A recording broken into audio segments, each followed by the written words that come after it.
Welcome back to the Watching Now Doctor Who podcast from Couch Soup. The Doctor and Ruby Sunday are back for the fifth episode of Doctor Who, Dot and Bubble. Hopefully we can tear you away from social media enough to enjoy this episode with us today. Without further ado, let me introduce to you our panel, which is quite slim today.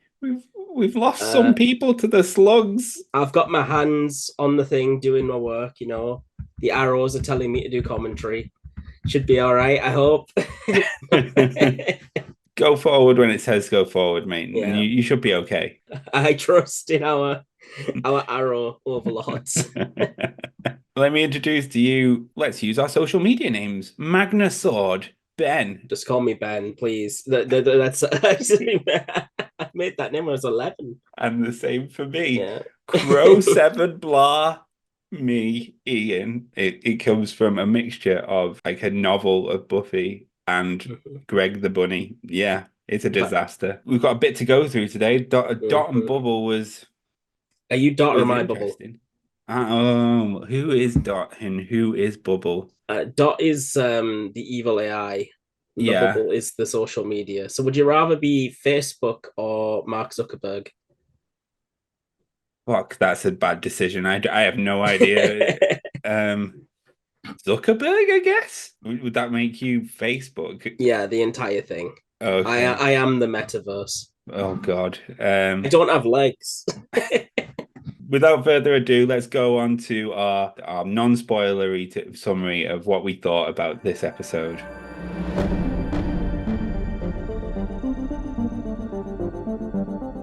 The world of Fine Time, a supposed idyllic society where young adults only work for 2 hours a day, oh, I wish, and are ruled by social media, becomes under attack from alien slugs. We follow Lindy Pepper Bean, the bitch, as she tries to escape the city with the help from Doctor and Ruby in a reduced capacity, let's say. I thought this episode was amazing. We get to follow a new type of character who we generally don't follow.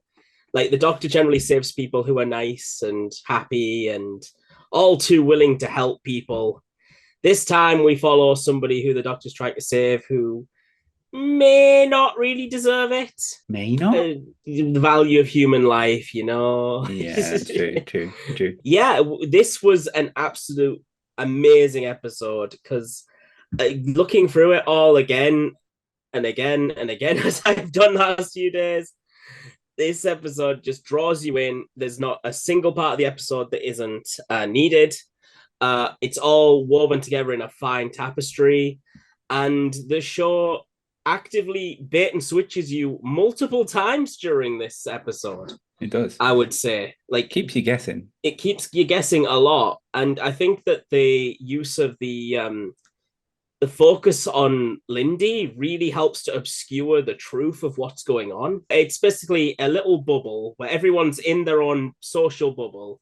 All they do every day is they talk to their friends, they choose who they want to talk to, they do their own thing. Their work is just sitting in a desk. And it's just like, you wouldn't really think that these people could ever offend anybody. But... Ooh. Yeah. This is absolutely just an amazing expose into like writing and making the people who are watching believe one thing and then, oh no, it's a different thing, but no, there's also this. It was... This episode is the one that made me think the most out of this season. In fact, the most out of a lot of Doctor Who. I absolutely adore this episode, despite the fact that it's another one where the Doctor really isn't in it all that much again. I'm not as 100% on the bandwagon of Dot and Bubble as you are, Ben, but I 100% loved it a lot more than last week's episode.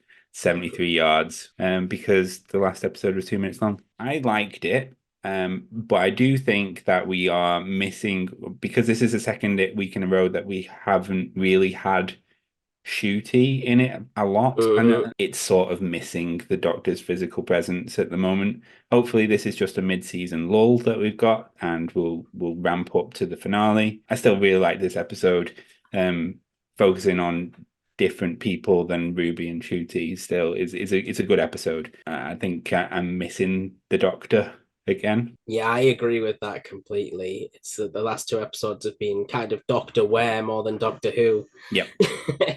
So that's what we thought initially. Let's go into the spoilers. I mean, social media is full of spoilers, and that's where we're going. We're going straight into social media for the rest of the episode.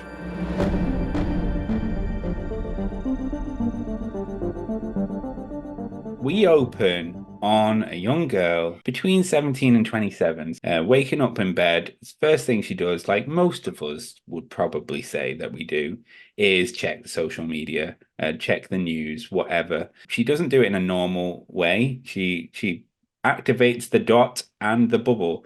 The dot being the little AI computery thing, and the bubble being TV screens all around her head so that she's completely immersed in all of the social media. My God, that's my version of hell. How about yours, Ben? Well, being a computer denizen a lot of the time, I feel like the way that it works on here is that she's basically use the dot and bubble to create her own little echo chamber where she's just talking to all the people she wants to talk to and she only gets the information she wants. I only want to hear what I want to hear sort of situation with her social media because we see later on, she just throws everything out that she doesn't want. Even her own friend at one point is like, hey, we need to talk about something important. And she's like, nah, yeah, go away. She's got control of her own algorithm, you're boring. Yeah. Yeah, all she wants is just a constant stream of positivity and what she wants, which is not what social media is at all. No. There are no ads in Fine Time. I know. What's the deal with that? Very confusing. Content. I mean, I know we get told that basically they're all basically like rich people who send their kids there to have like the best possible life. Come on, not even a single ad for Coca-Cola. That's a little forewarning for the rest of the episode. Her friend Jimbo's missing. Jimbo's missing. Not Jimbo. Yeah, we get like this constant like sing-song happy voice, and it just gets interrupted with your friend is here to tell you about terrible things, and she's like, bye, goodbye, don't want you. We automatically know that our protagonist is what's a polite way to say this? A dumbass? What were you gonna say? I was gonna say a little bit intellectually challenged. Okay, yeah.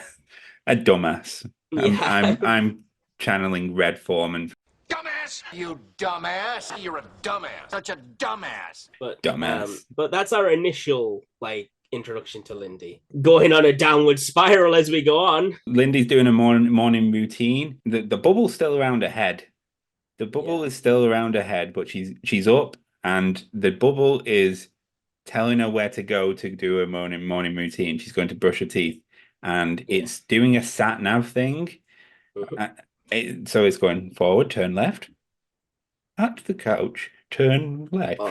At the table, turn right. She gets to start brushing her teeth, and she gets an interloper, and that is the Doctor. A new friend request. The Doctor wants to be her friend, and she hates him. She's like, nah, you scrub, fuck off. I just want to be brushing my teeth in front of my mirror. You are blocked. Yeah, she blocks him immediately. Like, holy crap. This is one of the clues as to something that comes in later on. Yep.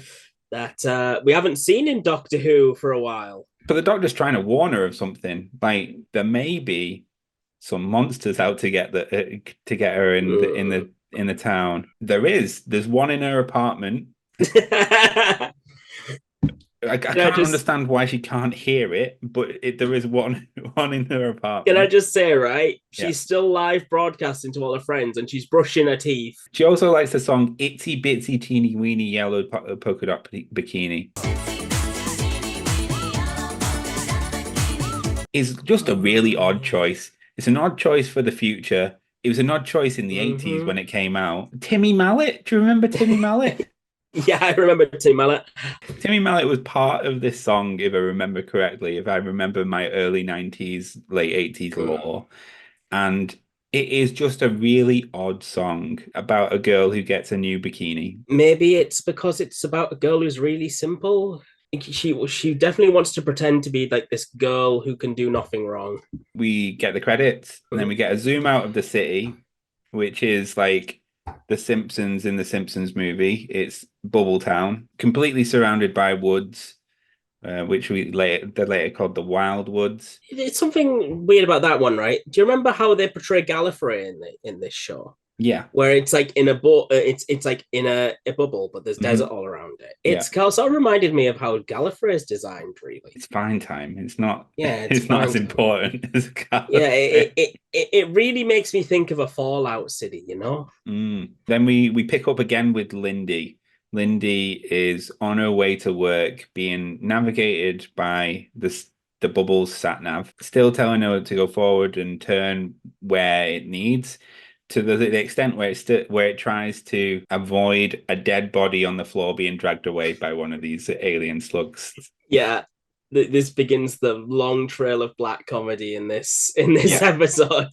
There's so much funny stuff in this. And it shouldn't be funny, but it is, because you just don't like the characters. Again, it's like, how high does she have her bubble headphones that she can't hear like screams and bodies being dragged away at this point? Oh, dude, that's all stuff she doesn't want to hear about. She doesn't need that. Goodbye. Tuned out. Itsy bitsy teeny weeny. Oops, there's a dead body in the streety. Never mind. She gets to work. She goes up the elevator. Yes, I'm being Drew. Elevator, not lift.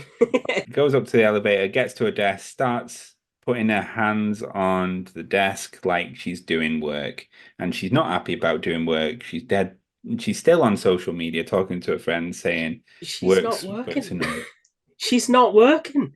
Yeah. She's still just chatting. All she's done is put her hands down on a thing. How does that work, man? They're still annoyed at it. They're all just like, work, boring. I couldn't do that as a job. I mean, it would be easy, but also, how dull must your life be? There's maybe a reason why that she's got the bubble around her, because work is that dull. Maybe, but it's like 2 hours, and they're supposed to have people in there with them. But I assume they all have the bubbles on, and they're all just unaware of each other's presence. Yeah, unless they're on their friends list, you know. Yeah. And even then, they'll be talking to each other by the screen, even though, again, they could see each other in real life if they wanted to. There's a bit later on that implies that the only thing they're there for is to actually charge the dot and bubble. Yeah. Because it's like they're on a charge port, and hers actually craps out later. Yeah. Because she didn't stay at work long enough, which makes me think that work doesn't actually happen there. Yeah. It's just them charging their dot and bubble every day. Who interrupts work then? It's Ruby Sunday. Ruby Sunday, who is suspiciously more receptive to Lindy. Yeah. I mean, Lindy's more receptive to her. Yeah. Well, I mean, she does open with a compliment. That's always goes a long way, doesn't it? Like, I got a really nice top, Lindy. Well done. Yeah, I did enjoy that part where Ruby just starts playing to her narcissism, like straight away, to get her to listen. So Ruby tries to pretend that she's part of system support for Fine Time, right? We're just here to do a survey, love. Ruby gets upset by her calling her stupid a fair few times. It's not as bad in this episode as the last few, but she has to have something go bad. Lindy is starting to show her colours of being an absolute arsehole, not being receptive to people who are trying to be nice to her, even because she doesn't know them. She's only really interested in her life, her world, her bubble, her dot, her itsy bitsy teeny weeny yellow polka dot bikini. So when Ruby, an interloper at this point, comes to try and help her, Ruby has to do a lot of work to try and get her on side, right? And there's a point where Lindy actually tries to shove her away to go and watch a guy dancing. Yeah. You know, Ricky. Poor Ricky. Ricky September. All I can think of is Ricky Spanish from my God, I had the same thing. I don't know why it happened. Ricky Spanish. You are one cold son of a bitch. I'm Ricky Spanish. Ricky Spanish. Ricky Spanish. Ricky Spanish. Ricky Spanish. Ricky Spanish. Ricky Spanish. That's what the slugs whisper to you when they eat you. Ricky Spanish. So, Well, I thought I didn't know. I thought I was still going to be the only one, but oh no.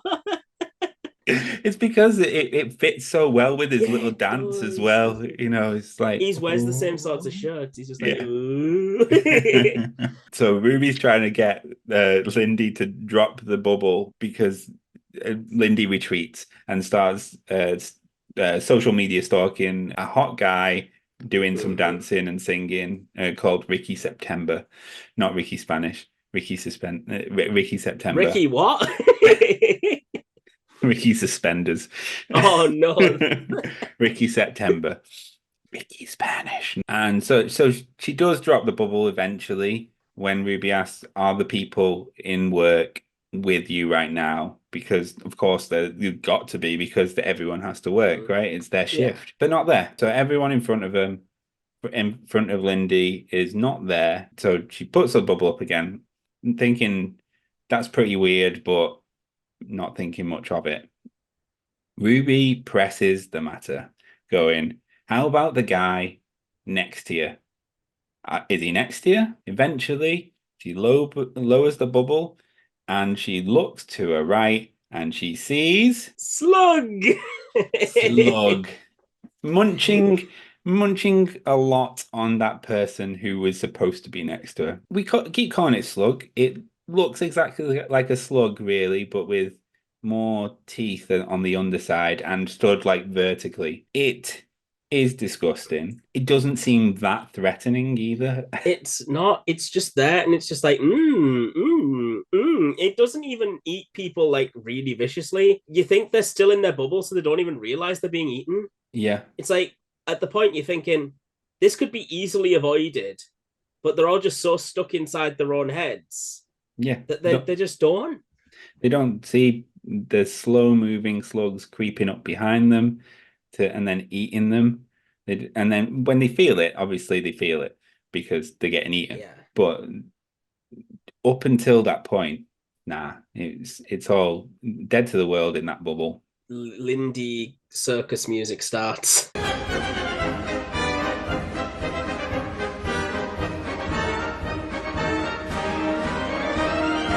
I can't walk without me sat nav. Yeah, a running theme of this episode to me is that Lindy is absolutely unable to function in real life. Yes. She tries to get out of the office with the bubble down and can't walk without the arrows because she's dumb. She's fucking dumb. She's a dumbass. Crashes into her desk in front of her straight away. Makes loads of noise. The slug would have definitely heard her. It didn't come after her. She eventually makes her way to the elevator. Ping, the doors open. Slug right in front of her. It's the most obvious jump scare ever. I don't think anyone could have not seen this coming. But the fact that Lindy doesn't is just a testament to her being Lindy at this point. Yeah. And at this point, she's got a bubble back up because she can't function without the bubble. She doesn't really know how to get to the elevator without the bubble. Sorry, the doctor's been brought back in by Ruby under duress. Lindy has accepted the doctor's help. But the arrows from the bubble are telling Lindy to go straight forward into the elevator and right into the slug's body, mouth, teeth. For a second, I thought she might have gone forwards. The bubble just kept on like saying, go forward, go forward, go forward. And Lindy's like, It reminded me so much of the Atmos episodes where it's just like, go forward into this lake of water. Yeah. You know? And then the doctor and Ruby are going, no, Lindy, no, don't go forwards. Don't go forwards. You know what to do. Don't go forwards. But Lindy's like, I don't know how to move unless I go forwards. And then they'll just go, no, don't do it. Don't go forwards. Go to the right a little bit. Just a little bit. Go backwards. It's Anywhere. so funny. It's so funny just watching the Doctor and Ruby freak out because this person they're trying to save is a lemming. Eventually, she moves like 2 steps to the right, and the slug waltzes out of the elevator. Everyone's like a gasp. Why didn't the slug attack Lindy? We find out that in a bit, but let's keep on going down the elevator. Straight away, the Doctor and Ruby say, we need to see what it looks like out there. Drop your bubble again. I really need to see. And she really doesn't want to. She really does not. These people are trying to save her life, and she does not want to do whatever they want to do. Which is interesting because we'll see later on there is somebody who she'll definitely do things for. So she drops the bubble. It's a fucking massacre out there. It's an absolute massacre. The slugs have ordered their Just Eating, and it's walking right into them. Every now and again, they see someone banging on the windows trying to get away from the slug. So someone's dropped the bubble to kind of get away from the slug thing, but then it's trapped against the window. So like the person was never going to get away from that massive slug, even though it's a really slow moving creature. It's one of those monsters of the week that is kind of terrifying, but it's also like a stationary hazard. Yeah. That any one of us could easily dodge at any moment because you were just not going to get got by it. But these people are just being so conditioned that it becomes a threat. Yeah. And the sheer amount of them just makes it like, oh crap, they're playing Minesweeper with human lives here. The only thing that makes these scary to people like us who wouldn't have the bubble and we know stuff about like stuff that's going around us is the sheer volume of them. They're massive, and if a lot of them came at me at once, I mean, getting surrounded by them wouldn't be fun. Yeah, but you could actually fend them all off with a pretty hefty salt shaker. Yeah, that's true. Yeah, it's true. But Fine Time doesn't seem to have food, from what I could see. Like, they even talked about your urine content being 0 at one point. Oh, yeah. Like Dr. P. Yeah, there's Dr. P. Like, they get warnings if they need to pee. And they say, you have not peed for 3 days in a row. And it's just like, what the heck is Fine Time? And Dr. P is a weird concept. Pretty gross. It's kind of one of those things that just isn't gotten to in the episode, but you just think, well, hold on, they don't need to eat. They don't need to eat, and they don't need to drink, probably, as well. Well, yeah, except that when she gets scared later on, the doctor's like, oh no, you're gonna piss yourself. Yeah. Which I love that. We get then a bit of an info dump on Fine Time. Lindy's crying in a corner with the bubble on. She does an emergency group call to her closest friends. There's something about them which we'll come back to later, but they all look fairly similar, hair color, notwithstanding. Some of those close friends are now offline, which is odd because everyone's got the dot and bubble on. But it's not that odd because we know all the slugs are killing people. She mutes everybody in the call, and the Doctor and Ruby come back and start talking to everyone, saying, everyone's in danger. Oh my God. And we get the info dump about Homeworld, who these people are.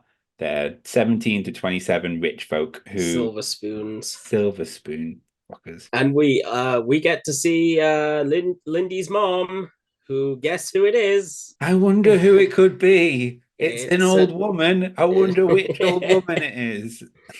Yep, Susan Twist is back playing another maternal figure. Mm-hmm. Susan Twist or Penny Pepperbean, Mumsy. So this is where I think it gets interesting, because this is the first character that we've seen which is genetically related to a different character. Yeah, which means they exist and they've had a life. Like, they're not a machine. They're not just a random hiker. They're not a tea lady who could just have walked in and got a part-time job.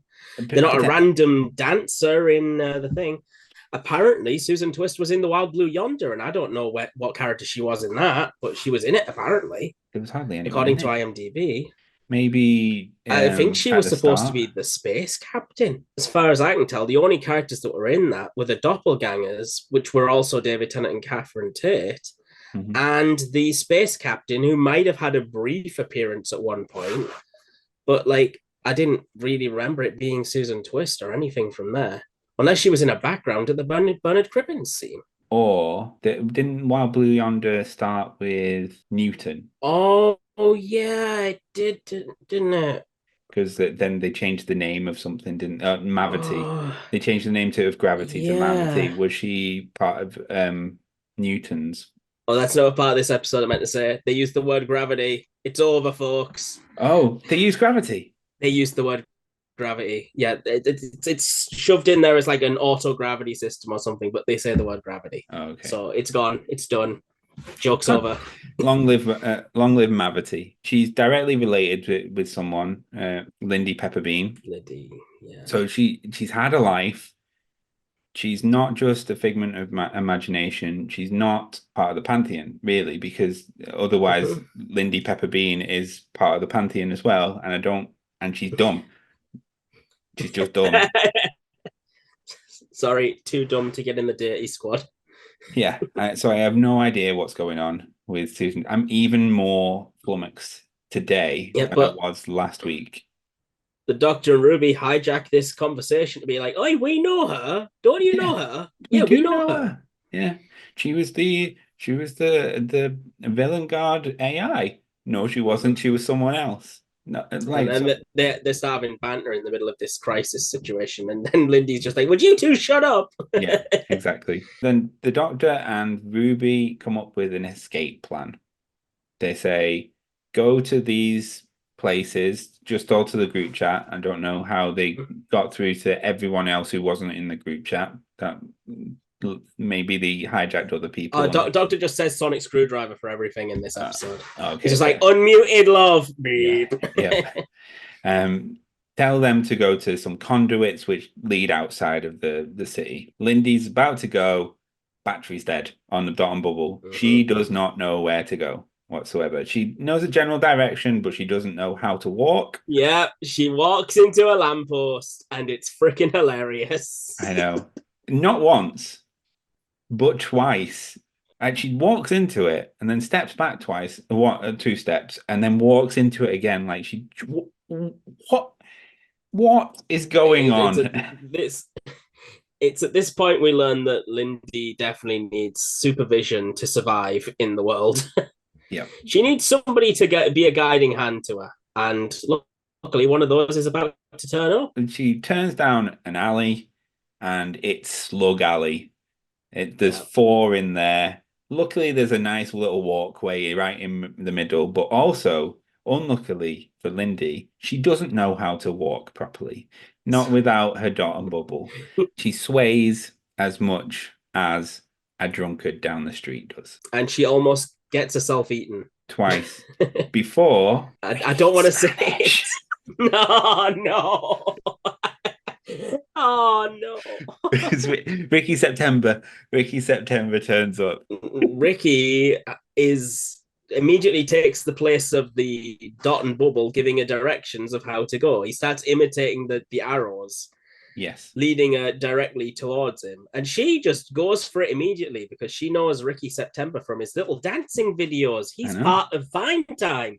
Yeah. I can listen to him. He's one of us. Your favorite TikToker comes to help you out in the day. Fill your boots. You're going to, aren't you? Turns out Ricky is wildly competent, unlike everyone else in the city, which Lindy starts to pick up on. And all of a sudden, the writing starts to give off Ricky's evil vibes. Yeah. Like, all over the place. You, as a viewer, will start to wonder if Ricky might actually be the one behind everything. You think that he might be behind the slugs and everything because he's just that damn in control of the situation that surely he must be evil, which is probably the most clever thing Russell T Davies does in this episode, because that is definitely Lindy's influence on the viewer as the focal point, being that Ricky is different, and different is bad in Fine Time. Yeah. Especially when she's saying really insulting things to the Doctor. more so than she says to Ruby. Lindy gives him a hug and starts holding his hand, which it seems like the first point of contact that she's ever had in her life at this point. I'm getting space babies off her. Never had a hug. Yeah, that. Oh my God, you're right. Yeah, it's the same thing again.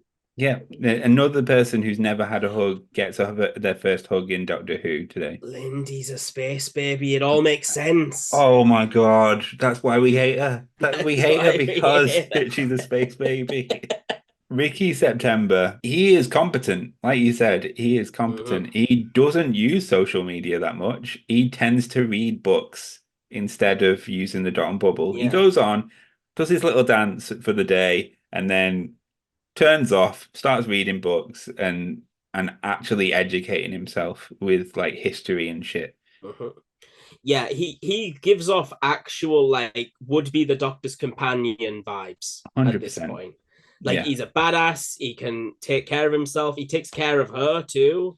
Yeah. Like he tries his best to keep her safe. Like at one point he logs in to try and get help from their homeworld and sees that everybody's dead and tries to protect her from that. Yeah, he hides the truth, which is a bit shitty, but also they're being under attack right now. He can't have her having a breakdown when he needs to save her life. she has like low intelligence and she can barely cope with walking. Could she like compute the notion that her whole homeland, including her mom, was dead? No, I think he did the right thing in hiding that from this point in time. The more that Lindy and Ricky interact, the more you realize that Ricky isn't a Fine Time member like them. He's just pretending to be one. And Lindy picks up on that. He's not one of them. He's not in the bubble. He's outside of the bubble. He's an invader in their bubble. You are right that he is not the same as them. He has, well, at least for Fine Time standards, high intelligence and is capable. He's a capable person. Which is why I love this so much. It's like Russell T Davies actively made me feel that Ricky was a bad guy because he was so different, which is what Lindy feels, but he's not in the actual wider scope of things. In the wider scope, he's the only good member of Fine Time. I think he's just too pretty as well. He's just a little bit too pretty. Oh, Doctor and Ruby both fancy him. Oh, 100%. Oh yeah, they both are like, oh, he's pretty.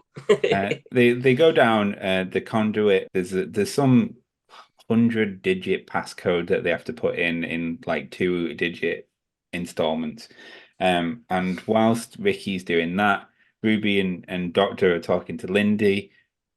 Lindy says, "Who's that with you?" It's Ricky September, and they both say in unison, "Oh, he's hot." Yeah, the singer. Yeah, Ricky is this universe's stand-in for what I think is probably an OnlyFans model.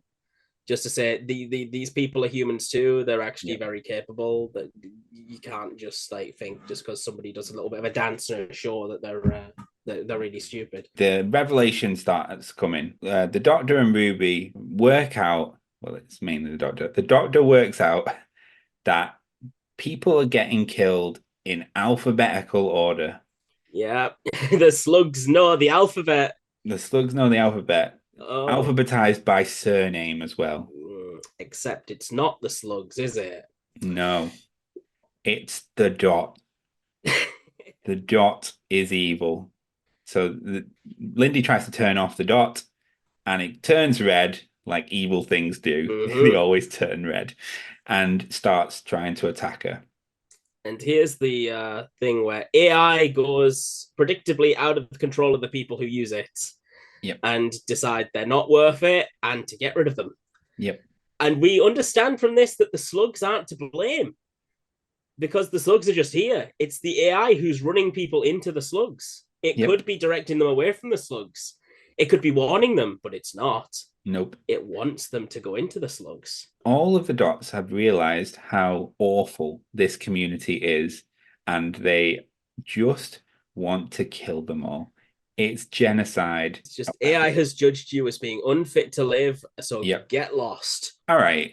No one deserves to die like that way or any way just because of how awful their human people are, because that would be. Yeah, But that's like, the entire point of the Doctor being here. yeah. These people are in trouble and he saves them. That's what he does. He's the Doctor. But at the same time, these people are awful and dumb and elitist and racist. And racist, yeah. But here comes Liddy foul play moment number 1. Ricky decides to take over the fight against the Dot, because the Dot's not turned off, and he becomes Luke Skywalker training for a second. We're back on the Star Wars train of fan fiction. He starts hitting the Dot with a big tube. I think it's a metal pipe. I think it's a metal pipe, yeah. Yeah, it tries to get it away. Lindy's scared. Lindy's almost got the door open, but she needs more time. So she throws Ricky Spanish under the bus. She's like, I've stalked him enough. I know his actual name was Coombs. You've lost your alphabet. Yeah. And she tells the AI that the AI has gotten it wrong and that Ricky is actually under C, not S, because she stalked him enough to remember. And so the AI turns around and goes, bloody heck. We ain't getting done in by a technicality. I'm a machine. I gotta do machine things. Let's get him. We get the most gruesome death scene in Doctor Who I've seen in a while. Yeah. The Dot goes right through his head, doesn't it? Yeah, straight through his head. We see it go in through the front and out the back. I mean, Ricky September was the only character who had any sort of thing going for him. And Lindy's thrown him under the bus. He saved her life multiple times. And she's just like, oh, I'm going to throw him under the bus and kill him. Because as they've gone on, she's seen he's not like them. His white life is now worthless to her. Doesn't matter what he does. Everything's gone through that Dot and Bubble. Lindy knows everything that has been in the Dot and Bubble.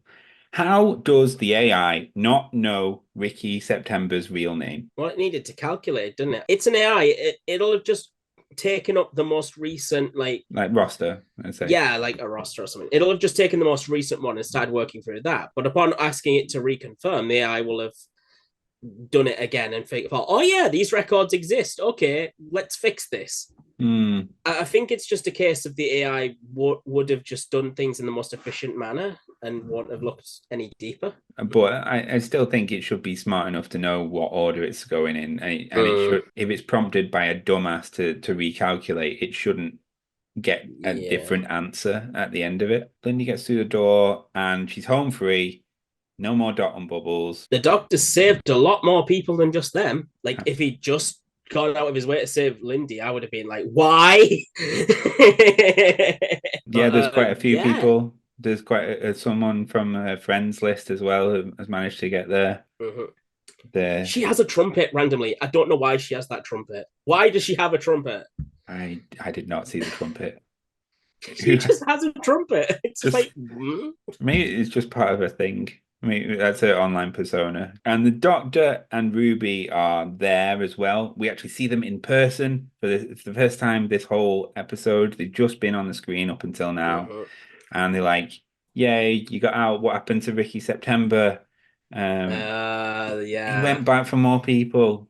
Yeah, sure, you absolute lying bitch. Some of us may die, but it is a sacrifice I am willing to make. Some of you may die, but it's a sacrifice I am willing to make. There's probably 20, 30 people down there at least. I mean, the Doctor did say, like, a majority of the people in her friend group decided to go back to work despite the slugs, even though they saw one just walk onto the screen and eat their friends. It just slowly shambles on in the turn and they're like, ah! Like, oh no, they got her. Oh no, my inevitable demise has arrived. And then we come to the defining moment of the whole episode, the very end. They're about to get on the boats and go live in the wildwoods. And the Doctor offers them an alternative. What if I save you? You can get on my TARDIS. We'll find you some place safe to live. Everything's going to be fine. And Lindy turns around. I don't know if I can say it. Lindy turns around and says, "Fuck no, you'll contaminate us," which is horrendous. It's Yeah. fucking unbelievable that And I mean, the show might have you believe that it's just because he's not part of Fine Time. But if you look at what she said earlier, when she's addressing the doctor, says, "You're not as stupid as you look to him," and not anything to Ruby. It's clearly because of the doctor's skin tone. Yeah. It's absolutely reprehensible. Lindy Pepper Bean can go jump off a cliff. Praise slugs. Praise slugs should win. Praise slugs. I can't believe she killed Ricky September. It's horrendous. Now I looked at it, and at first I was thinking maybe I'm reading too much into it. Maybe it's a classist thing because not part of Fine Time, not part of the ruling elite. But then when you look back at the episode and you look back at the group chats, you look at how she first met the doctor and blocked him. And then at the very end, Fine Time is white. Fine Time is very white. Fine Time is not the social media acts we thought they were. They are, in fact, very bad people. Yeah. They're basically neo-Nazis, it seems like. Yeah. It's heartbreaking. And it's heartbreaking to see the doctor go through that. First, it's shock. Then it's anger, like he screams at the top of his lungs, and then Doctor's crying again for this season, but absolutely understandable today. There is a reason for it. Yeah, it's like the raw power in his voice where he's just like, "Let me save you!" And I can save your lives! Now let me! And they just look at him with disgust and get on their little boat that reminds me of the Willy Wonka boat. It's horrible to witness. It's good writing, very powerful writing for, well, what is a kid's show at the same time. I loved this ending in a horrible, hated this ending sort of way at the same time. It's two sides of a coin. It needed to be said, but also it was horrible to watch. I think that what was going on was just perfectly set up completely, and everything that happened was just like it was all just a massive puzzle that all got put together by the end. I honestly wish that they'd have gone out in the boat just to be met by like 100 slugs all descending on them, but that's not how the story ends. Like, the doctor does still save them in a way, but then they take back their own ability to get themselves killed in new and inventive ways. And it's just the doctor's just like so surprised at how stupid these people have suddenly become because of being blinded by abject hate. Yep. It's just a reminder that this stuff happens, it exists, and sometimes even the most good of people will be put under the worst lens for reasons that we can barely even comprehend. It's such a good expose of how social media can just outcast someone just for one small thing. That's what the internet can do with some people if they become radicalized. Yeah. And these people all became radicalized, and it's a good warning against the dangers of overdependence on social media. As somebody who's on social media a lot, I felt like there wasn't anything wrong with the episode. I felt like it was absolutely perfect in all of the criticisms of such a thing. Now, I did read that this episode was originally written for Matt Smith and Amy Pond. Oh, another one.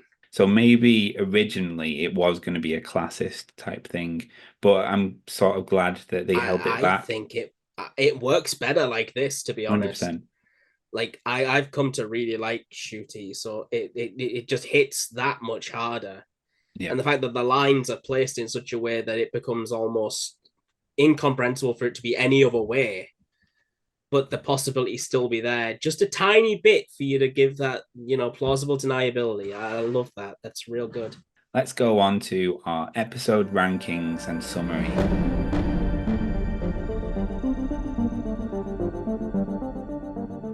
Well, of course, I think this was probably the best one of the season, absolutely. As much as I loved Jinx Monsoon in that episode 2, there was still a fair few dud moments in it.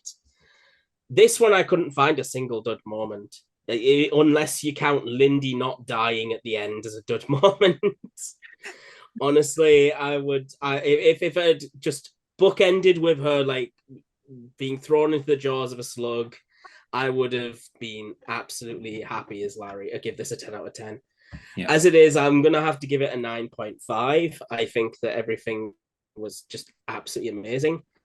Is it my favorite episode of all time? Probably not on the scale of Midnight, but very close. Mm-hmm. I absolutely adored this episode, though. I think the woman who plays Lindy did an absolutely amazing job at making her character completely detestable. And I think that she should definitely be given a lot of props for that. The guy who played Ricky was also amazing. It's not very often we get a Doctor Who episode where the like supporting cast are the main focus and actually steal the show. They were really, really good. And we also got possibly the best scene of Shooty being the Doctor of his entire run. In an episode he was hardly in. All of the previous parts of the episode just build towards this one scene that I think is going to cement his run for like the entire time that is the Doctor. You can see when we get a new Doctor, whenever that is, and they do best bits of Shooty Gatwa's Doctor, that whole scene where he shouts saying, "Let me save you," that is going to be in that compendium of clips, because it's sort of iconic. I don't band around iconic words that often, but that speech, it's going to be iconic. It's for his iconic, Doctor. yeah. It's completely just the best scene. Yeah. I could like see any Doctor saying that and it's still being impactful, but Shooty getting that is definitely going to help him an awful lot. I didn't like it as much as Boom. I really liked Boom, but it was a lot better than last week, and it's a lot better than the Space Babies. It's getting like a 7.5 for me. There's a little way to go. I'm missing Shooty in the core of the episode. I may regret saying that because we might get 3 musical numbers next week. But I'm missing Shooty, and I think the teaser for next week does show him and Ruby a lot more. Yeah, next week's giving me a lot of Girl in the Fireplace vibes. So we'll have to see. It's very much that type of era. I did want to just quickly touch on one of the people that we saw in that teaser, which is Indira Varma. Oh yeah, of course, yeah. Indira Varma, who plays some sort of creature in the next one, according to the teaser. But she is a Torchwood alum. She played Susie Costello, from what I saw. Yeah. A very important character. Only in a couple of episodes, but she was a very important character to introduce the Torchwood team into it. She was in the pilot, wasn't she? She was in the pilot, and I think it was episode 9. She was she was basically the character who died off to prove that Torchwood is basically where young people go to basically serve until they die. Torchwood was really trying to get across that without the Doctor being there, people die to save the Earth every other day. Yeah. And Susie Costello was one of the people who got corrupted by that job and effectively died in the first episode to prove that point. I wasn't expecting someone who played an important character in one of the Who shows come back as something else, unless they're doing a little bait and switch and they're saying that it is Susie Costello or someone in her bloodline. Yeah, that's possible. Thank you very much, everyone, for joining us here on the Doctor Who Watching Now podcast on Couch Soup. If you like this, please like and subscribe and do all the other stuff that makes us really happy. Become a member on Couch Soup if you can possibly afford it and help support independent creators like us. Any help you can provide means the world to us here. Coming soon on Watching Now, you've probably already seen the teaser on Saturday, but Decoding Dragons is back. I'm going to plug it again. Decoding Dragons is back. The House of the Dragon companion series. We've got some stuff in the pipeline we're not ready to talk about yet. Maybe something Star Wars related, maybe something The Boys related. We've got loads of stuff coming up. We'll be back next week for another episode of Doctor Who Watching Now, unless the two of us also get eaten by a slug. Thanks very much, everybody. Bye.